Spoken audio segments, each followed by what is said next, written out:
미국의 물가 잡기가 흔들리더니 악재들만 몰려오고 있어 고물가 고금리의 이중고에 장기간 시달리다가 최악의 경우 물가 공포까지 다시 엄습할 것으로 경고되고 있습니다. 뉴욕 연방은행은 3%대 고물가가 내년에도 지속될 것으로 예고했습니다. 특히 내년에 렌트비는 8.7%나 급등하고 휘발유 값은 4.5%, 식품 가격은 5.1%나 대폭 오를 것으로 내다봤습니다. NFIB 전국 독립사업자연맹이 조사한 중소업체들의 경제낙관지수는 88.5로 급락해 2012년 12월 이래 11년 만에 최저치를 기록했습니다. 미국 중소업체들 가운데 25%는 인플레이션을 가장 우려하고 있다고 밝혔습니다. 중소업체들의 28%는 이미 판매 가격을 올렸으며 33%는 추가 가격 인상을 계획하고 있다고 답했습니다. 중소업체들은 생산비가 더 많이 들어가고 있는 데다가 종업원 임금 상승으로 사업 경비가 계속 늘어나고 있어 가격 인상으로 이어질 수밖에 없다고 토로하고 있습니다.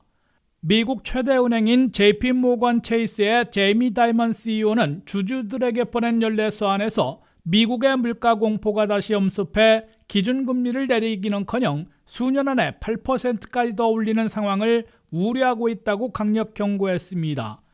제이미 다이먼 CEO는 비록 자신을 비롯한 경제 전문가들이 2022년에 경제 허리케인을 경고한 것과는 달리 미국 경제가 불경기를 피하고 탄력을 유지하고 있으나 물가 잡기가 흔들리는 데 이어 앞으로는 악재들만 몰아닥칠 것으로 우려되고 있다고 밝혔습니다.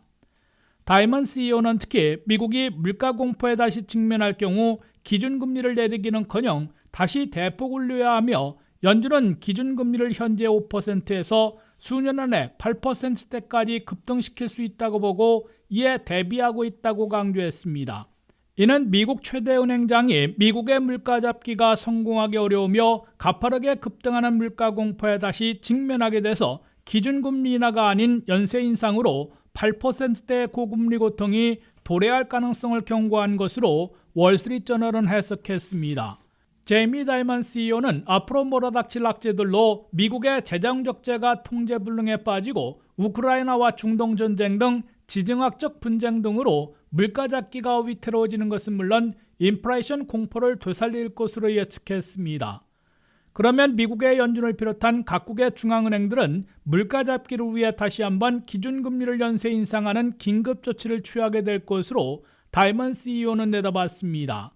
물가 공포가 되살아나 기준금리를 다시 인상하는 사태가 재현된다면 고물가 고금리 이중고가 더 심해지고 불경기 양목마저 고개를 다시 들 것으로 우려되고 있습니다.